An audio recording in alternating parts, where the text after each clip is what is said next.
Welcome back. आज कल हमने क्या पढ़ा था? ग्रास रूट डेमोक्रेसी का हमने फर्स्ट पार्ट पढ़ा था। तो आज उसी का हम सेकेंड पार्ट पढ़ने जा रहे हैं। कौन सी बुक है ये? Exploring society India and beyond, NCERT class 6।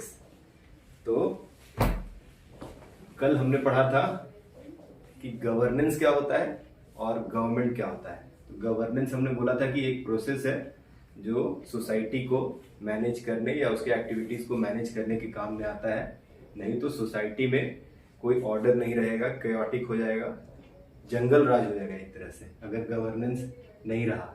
तो गवर्नेंस जो एक तरह का रूल रेगुलेशंस जो है लोगों से फॉलो कराना या इम्प्लीमेंट करना, रूल बनाना, वो गवर्नेंस हो गया। और गवर्नमेंट वो सिस्टम है या जो लोग हैं सारे जो इम्प्लीमेंट करते हैं गवर्नमेंट के पॉलिसीज, वो जो है वो गवर्नमेंट का पार्ट होते हैं। तो इसके बारे में हमने काफी कल डिटेल में पढ़ा था, तो आप देख सकते हैं। आज हम उसका सेकंड पार्ट देखते हैं कि ऑर्गन्स ऑफ गवर्नमेंट क्या होते हैं। कल तो हमने देखा कि गवर्नमेंट ऊपर ऊपर देखा कि क्या होता है कि गवर्नमेंट। अभी ऑर्गन्स ऑफ गवर्नमेंट क्या होते हैं। थ्योरेटिकली ऑर्गन्स ऑफ गवर्नमेंट में 3 पार्ट होते हैं। कौन कौन से 3 पार्ट होते हैं? हाँ बताओ। Legislative, judiciary and executive. ठीक है, तो सबसे पहले आता है, ये जो आता है इसके अंदर में आएगा लेजिस्लेचर।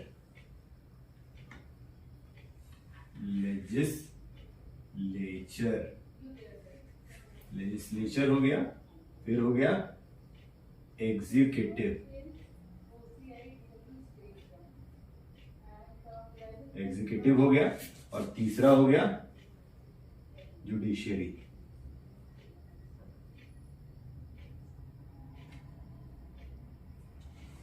तो अब ये 3 organs of the government, normally हम बोलते हैं कि ये जो है 3 ऑर्गन्स ऑफ द गवर्नमेंट है। इसको हम नॉर्मली पिलर्स ऑफ डेमोक्रेसी भी एक टर्म है, वहां पे पिलर्स ऑफ डेमोक्रेसी की तरह भी हम बोलते हैं।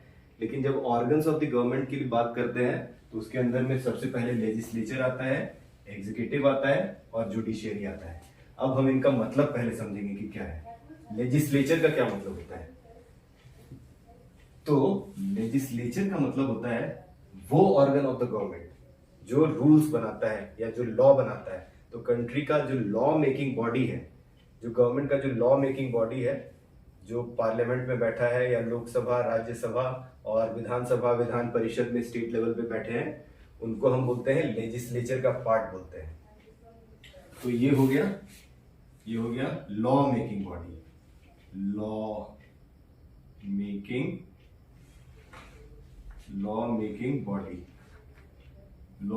बॉडी हो गया। तो ये लॉ बनाता है। क्यों बनाता है लॉ? अभी हमने पढ़ा था कि गवर्नेंस के लिए हमें बहुत सारे रूल्स और रेगुलेशंस की जरूरत होती है। तो जो लॉज जो बनाए जाते हैं वही सोसाइटी को मैनेज करने या गवर्न करने के लिए जो लॉज बनाए जाते हैं, जिससे सोसाइटी के लोग फॉलो कर सके। नहीं तो जंगल राज आ जाएगा, कोई भी किसी को भी कहीं पे भी मार सकता है, किसी के यहाँ चोरी कर लेगा, किसी के यहाँ किसी का घर पे कब्जा कर लेगा। लेकिन एक जो सोसाइटी है, सिविलाइज सोसाइटी के अंदर में जो है, या ह्यूमन सोसाइटी के अंदर में लॉज बनाए जाते हैं जिससे सब कुछ प्रॉपरली चले, ऑर्डरली फैशन में। विदाउट रूल्स हमने जैसे देखा कि केओटिक हो जाता है। तो ये लॉ मेकिंग का काम कौन करता है? ये लॉ मेकिंग का काम करता है लेजिस्लेचर। इसके बाद लॉ तो बना दिया, अब जो लॉ बनाता है वही इंप्लीमेंट नहीं करता है उसको। उसके लिए है यहाँ पे हम एक अलग ऑर्गन है, उसको हम बोलते हैं एग्जीक्यूटिव। एग्जीक्यूटिव का मतलब है जो एग्जीक्यूट करते हैं। क्या एग्जीक्यूट करते हैं? ये जो लॉज है या रूल्स है, ये एग्जीक्यूटिव का काम है कि implements the laws. Implementing organ है, इंप्लीमेंट्स द लॉज या रूल्स और लॉज में छोटा डिफरेंस है। रूल्स जो है थोड़े छोटे लेवल पे होते हैं, लॉज जो है वो बड़े लेवल पे होते हैं। कायदा कानून जब हम बोलते हैं ना कि कायदे कानून से काम किया करो, तो वही चीज जो है यहाँ पे लॉज और रूल्स बनाता कौन है? लेजिस्लेचर। लेकिन उसको इम्प्लीमेंट कौन करता है? ये जो है एग्जीक्यूटिव का काम है। अब इम्प्लीमेंट करने के लिए पूरा तंत्र है उसके लिए लगा हुआ। कल जैसे हमने बात किया था कि ये जो है उसके अंदर में डिपार्टमेंट्स रहते हैं, मिनिस्ट्रीज रहते हैं और उसके अंदर में नीचे लोग रहते हैं। तो वो जो है लॉज को इम्प्लीमेंट करते हैं। लॉज बनाते नहीं है वो, उनका काम है इम्प्लीमेंट करना। लॉज ऑलरेडी बनाए हुए हैं तो वो इम्प्लीमेंट करने का काम हो गया एग्जीक्यूटिव का। एग्जीक्यूटिव जो है इम्प्लीमेंट करेगा लॉ को। अब इसके अलावा अगर मान लेते हैं कि लॉ को इम्प्लीमेंट करना है, लेकिन लॉ में तो बहुत सारी चीजें लिखी हुई हैं। लॉ तो अपने आप में सिर्फ एग्जीक्यूट करने का प्रोसेस नहीं है कि कैसे उसको एग्जीक्यूट करना है या कैसे इम्प्लीमेंट करना है। मान लेते हैं कि कोई लॉ को वायलेट करता है, मान लेते हैं कि कोई यहाँ पे किसी के घर पे कोई चोरी कर लेता है, तो उसके लिए क्रिमिनल लॉज बनाए हुए हैं गवर्नमेंट ने कि अगर कोई चोरी करता है या किसी का मर्डर कर देता है मान लेते हैं, तो उसके लिए उसमें क्या क्या उसको पनिशमेंट मिलना चाहिए या क्या सजा मिलनी चाहिए। तो वो कौन डिसाइड करता है कि उसको कौन सी सजा दी जाएगी? तो वो जो है काम करता है कौन? जुडिशियरी का काम है। ये oversees the law, oversees the laws, और इसका काम है कॉन्स्टिट्यूशन को प्रोटेक्ट करना भी। कॉन्स्टिट्यूशन से ही सारे लॉज डिराइव होते हैं। तो oversees the laws and decides the penal या लीगल एक्शन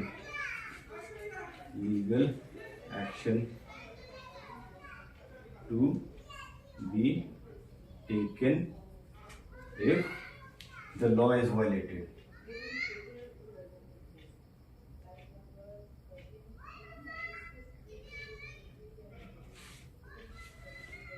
लॉज तो बना दिए, लॉज बना दिए, इसने इम्प्लीमेंट भी कर दिया, लेकिन कुछ लोग हैं बोलेंगे कि हम लॉ नहीं मानेंगे। तो उस केस में जुडिशियरी का रोल आता है। जुडिशियरी क्या काम करता है? वो लॉज को इंटरप्रेट करता है, इंटरप्रिटेशन का काम है। क्योंकि लॉ बनाया हुआ है बहुत एम्बिगुअस, उसका लैंग्वेज थोड़ा सा अलग रहता है, थोड़ा सा टेक्निकल रहता है, तो उसको इंटरप्रिटेशन का काम जो है वो जुडिशियरी करती है। अगर लॉ वायलेट हुआ है या जो लॉ मेकिंग बॉडी ही है, लेजिस्लेचर ने कुछ गलत लॉ बना दिया है, तो वो सुप्रीम कोर्ट या हाई कोर्ट जो है उस लॉ को ही निरस्त कर सकता है या उसको स्ट्रक डाउन कर सकता है। तो जुडिशियरी जो है बहुत पावरफुल है अपने आप में। और ये पावर कहां से आता है? ये जो चीजें हैं, ये ऑर्गन्स ऑफ द गवर्नमेंट, इनको पावर कहां से मिलता है? तो ये सारा पावर जो है इंडिया के अंदर, ये हमारे कॉन्स्टिट्यूशन से डिराइव होता है। कॉन्स्टिट्यूशन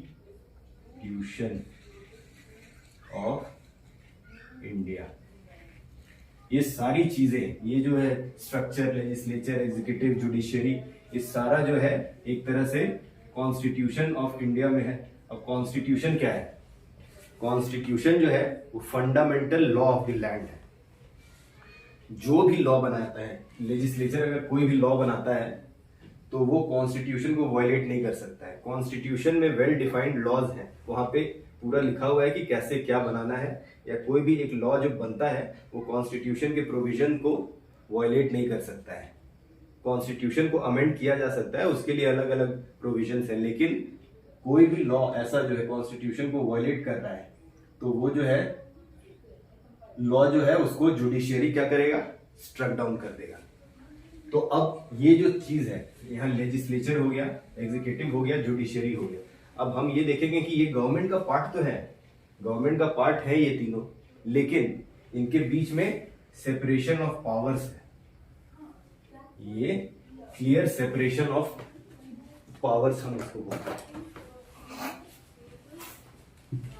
सेपरेशन है, separation of powers. Separation of powers का क्या मतलब है? कि लेजिस्लेचर एग्जीक्यूटिव के काम में दखल नहीं देगा, एग्जीक्यूटिव लेजिस्लेचर के काम में दखल नहीं देगा। इसी तरह एग्जीक्यूटिव, जुडिशियरी और ये आपस में, ये तीनों एक दूसरे से इंडिपेंडेंट है, तीनों एक दूसरे के काम में दखल नहीं देंगे। नॉर्मल कोर्स ऑफ थियोरिटिकली ऐसा होता है, प्रैक्टिकली बहुत सारे इफ्स एंड बट्स हैं, लेकिन थियोरिटिकली सेपरेशन ऑफ पावर्स का मतलब है कि ये तीनों अपने आप में इंडिपेंडेंट है, कोई एक दूसरे के काम में दखल नहीं देगा। अब ये सेपरेशन ऑफ पावर की जरूरत क्यों है? ये जो सेपरेशन ऑफ पावर है, ये जो है सेपरेशन ऑफ पावर जो है, ये बनाया गया है किस लिए? ये बनाया गया है कि चेक्स एंड बैलेंसेस के लिए। सेपरेशन ऑफ पावर्स जो है ये चेक्स एंड बैलेंसेस बनाने के लिए, यहां पे separation of powers, separation of powers क्यों रिक्वायर्ड है? क्यों रिक्वायर्ड है? For checks and balances, checks and balances के लिए। तो अगर जुडिशरी कुछ गलत कर रहा है तो उसको चेक करने के लिए वहां पे एग्जीक्यूटिव है, उसको वहां के सुप्रीम कोर्ट के जज को इम्पीच किया जा सकता है। इसी तरह अगर एग्जीक्यूटिव में कोई गड़बड़ कर रहा है तो लेजिस्लेचर में नो कॉन्फिडेंस मोशन ला के उसको हटाया जा सकता है। इसी तरह अगर लेजिस्लेचर में कुछ गलत हो रहा है तो वहां पे या तो जुडिशरी उसको स्ट्रक डाउन कर सकता है। इसी तरह ये चेक्स एंड बैलेंसेस ये बनाया गया कि कोई भी एक जो है, कोई भी एक जो ऑर्गन है गवर्नमेंट का, वो अपने आप में मोनोपोली नहीं हो जाए, या कोई भी एक जो ऑर्गन है वो अपने आप में डिक्टेटर की तरह काम नहीं किया कर सके। इसीलिए सेपरेशन ऑफ पावर बहुत ज्यादा जरूरी है हमारे डेमोक्रेसी के अंदर।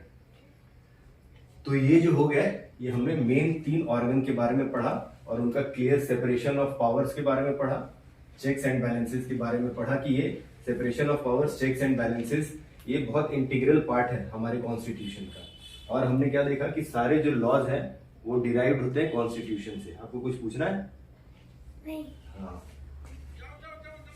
सेपरेशन की स्पेलिंग गलत थी बस। सेपरेशन की स्पेलिंग गलत है? हाँ, क्या होता है स्पेलिंग?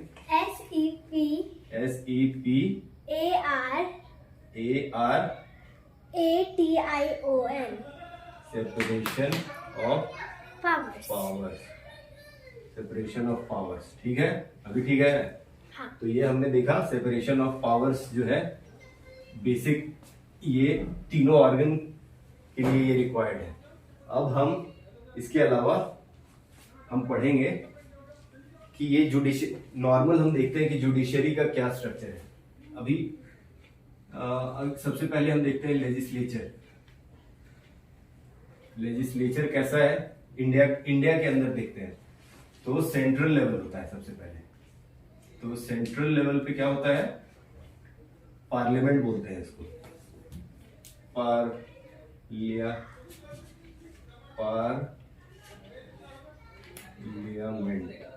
पार्लियामेंट है सेंट्रल लेवल पे।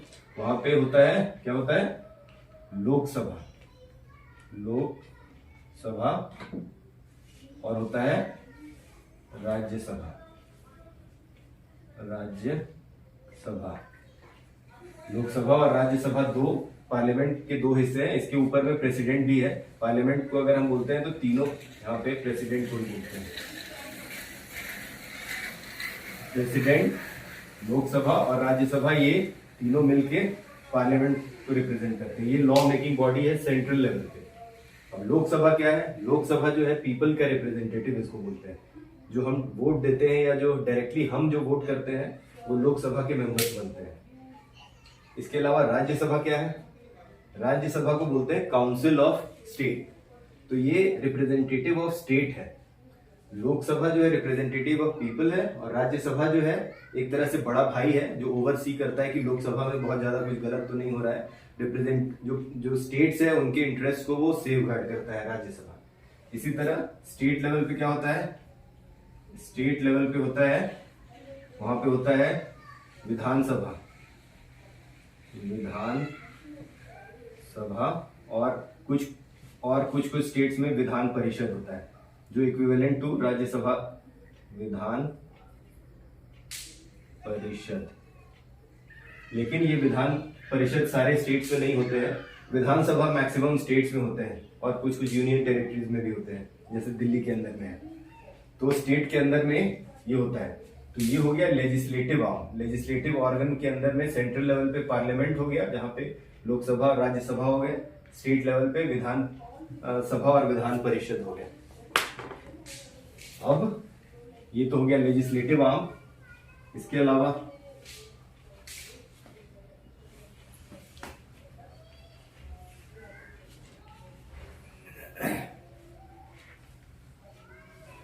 ये हो गया लेजिस्लेट।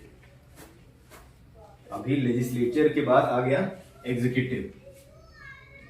ये चल के रहा है। लोकल गवर्नमेंट का कुछ नहीं होता। हाँ? लोकल गवर्नमेंट का कुछ नहीं होता। होता है, अभी वो बाद में बताएंगे।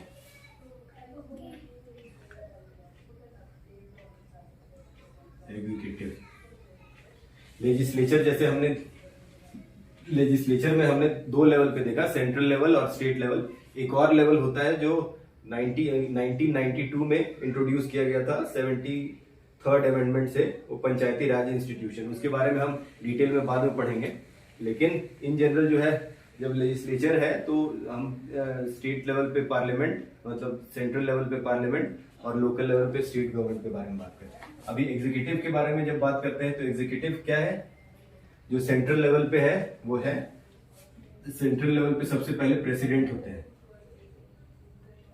प्रेसिडेंट जो है एग्जीक्यूटिव के नॉमिनल हेड होते हैं। नॉमिनल हेड मतलब नॉमिनल हेड, नॉमिनल हेड का मतलब हो गया ही इज देयर बट बहुत ज्यादा इनका मतलब क्या बोलते हैं डे टू डे फंक्शनिंग में काम नहीं है, एक तरह से हेड है ये। उसके नीचे फिर प्रेसिडेंट के नीचे होता है पूरा काउंसिल ऑफ मिनिस्टर्स होते हैं, council of ministers. Council of ministers होते हैं जिसको हेड करता है, कौन हेड करता है, headed by the prime minister.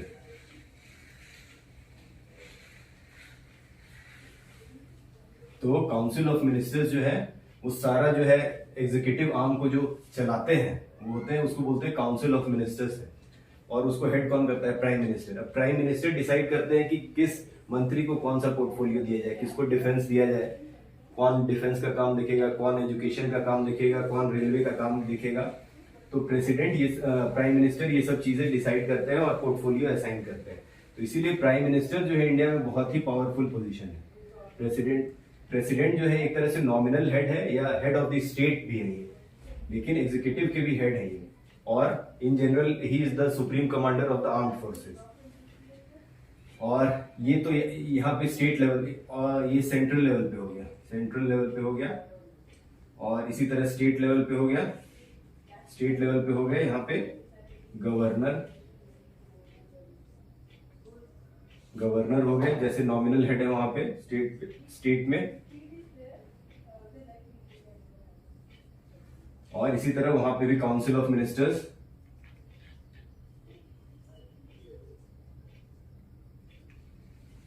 Headed by,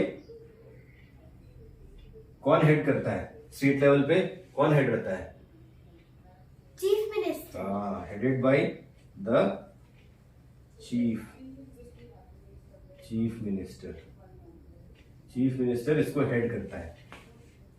ये होता है सेंट्रल लेवल पे और ये स्टेट लेवल पे। इसके अलावा और नीचे के लेवल पे पंचायती राज इंस्टीट्यूशंस हैं, उनके बारे में हम अलग से पढ़ेंगे। इसके बाद हो गया, लास्ट हो गया, अभी एग्जीक्यूटिव का देख लिया, लेजिस्लेचर का देख लिया, अभी जुडिशियरी। हाँ, जुडिशियरी क्या है, जो लॉ को इंटरप्रेट करता है, लॉ। तो अब जुडिशियरी का स्ट्रक्चर हम देखते हैं कि क्या है। जुडिशियरी का स्ट्रक्चर क्या है, सबसे ऊपर में इंडिया के अंदर में है सुप्रीम कोर्ट। सुप्रीम कोर्ट, अभी सुप्रीम कोर्ट ऑफ इंडिया है, उसको हेड करते हैं कौन, चीफ जस्टिस ऑफ इंडिया। अभी चीफ जस्टिस ऑफ इंडिया जो हमारे अभी लास्ट वीक रिटायर हुए हैं, और अभी परसों से शायद ये क्या नाम है, जस्टिस खन्ना है, वो अभी नए चीफ जस्टिस बने हैं अभी। तो सुप्रीम कोर्ट जो है सबसे ऊपर जो है वो सुप्रीम कोर्ट है। जितने भी बाकी लोअर कोर्ट्स है, हाई कोर्ट है या डिस्ट्रिक्ट कोर्ट्स है नीचे के लेवल पे, सबको वो ओवरसी करता है या सबको सुपरवाइज करता है। सब सुप्रीम कोर्ट के जुरिस्डिक्शन के अंदर में आ जाते हैं। ये सुप्रीम कोर्ट है ऑल ओवर इंडिया के लिए, all over India, all over India में इसका जुरिस्डिक्शन है। फिर आता है हाई कोर्ट्स। हाई कोर्ट जो है वो स्टेट लेवल पे होते हैं। अब एक स्टेट या बहुत सारे छोटे छोटे स्टेट्स में मतलब जो है वो शेयर करते हैं एक जैसे अभी पंजाब और हरियाणा का हाई कोर्ट जो है यहाँ चंडीगढ़ में, तो वो Punjab and Haryana high court, Punjab का भी हाई कोर्ट है और हरियाणा का भी है। इसी तरह और भी कुछ कुछ स्टेट्स में है। तो हाई कोर्ट्स जो है ये हो गए स्टेट लेवल पे। इसके नीचे आ जाते हैं सेशन, क्या बोलते हैं, डिस्ट्रिक्ट कोर्ट्स, डिस्ट्रिक्ट या फिर सेशन कोर्ट्स। इनका जुरिस्डिक्शन जो है वो लिमिटेड है इनका। उसके ऊपर आता है हाई कोर्ट, फिर उसके ऊपर आता है सुप्रीम कोर्ट। तो सुप्रीम कोर्ट जो है बहुत ही पावरफुल है वो इंडिया के अंदर में। सुप्रीम कोर्ट जो है that is the final authority है जो इंटरप्रेट कर सकता है लॉज को। कोई भी लॉ अगर कहीं पे कुछ गलत हुआ या अपील के लेवल पे, यहाँ पे अगर किसी का केस का फैसला नहीं हुआ तो वो हाई कोर्ट में जाएगा, हाई कोर्ट में भी फैसला नहीं हुआ तो सुप्रीम कोर्ट में जाएगा। अगर लेकिन सुप्रीम कोर्ट के जजमेंट के अगेंस्ट कोई अपील नहीं है, अगर सुप्रीम कोर्ट ने जो बोल दिया that is final, that becomes the law of the land. वो लेजिस्लेचर का जिस तरह से लॉ बनाने का पावर है, इसी तरह सुप्रीम कोर्ट ने किसी लॉ को या किसी चीज को इंटरप्रेट कर दिया या रूल बना दिया, जिस चीज का जजमेंट दे दिया, that becomes the law, that is final. उसका फिर सुप्रीम कोर्ट में ही उसको चैलेंज किया जा सकता है, हायर बेंचेस के, मतलब सुप्रीम कोर्ट के हायर बेंचेस उसको ओवर रूल कर सकते हैं। लेकिन जो सुप्रीम कोर्ट है that is the final authority. तो ये हमने देखा कि जुडिशियरी, और ये तीनों हमने देख लिया कि स्ट्रक्चर क्या है। तो ऑर्गन्स ऑफ द गवर्नमेंट हमने मोटा मोटी देख लिया कि क्या होते हैं। तो आज हमने क्या क्या पढ़ा कि सबसे पहले पढ़ा कि 3 ऑर्गन्स कौन कौन से हैं हमारे, लेजिस्लेटिव, एग्जीक्यूटिव और जुडिशियरी। उनके बीच में क्या होता है, separation of powers. Separation of powers किस लिए किया जाता है, ताकि दोनों अपने कामों में दूसरे के काम में छेड़खानी ना हो, छेड़खानी नहीं करे और चेक्स एंड बैलेंसेस बना रहे कि कोई एक ज्यादा पावरफुल नहीं बन जाए, कोई इधर है तो उसको डाउन करके एक बैलेंस ऑफ पावर बनाने के लिए है।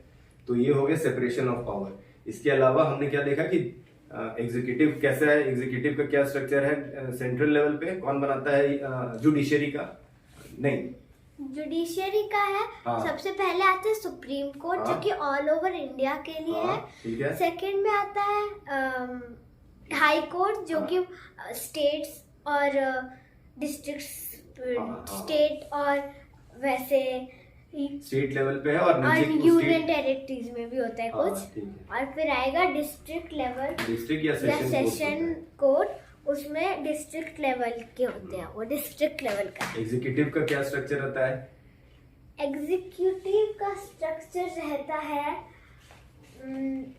सेंट्रल लेवल पे सबसे ऊपर हो गए प्रेसिडेंट, जो नॉमिनल हेड हुए, रियल हेड नहीं है, एक तरह से नॉमिनल हेड है। लेकिन कोई भी लॉ जब तक लॉ नहीं बन सकता है जब तक प्रेसिडेंट साइन नहीं करते उस पर।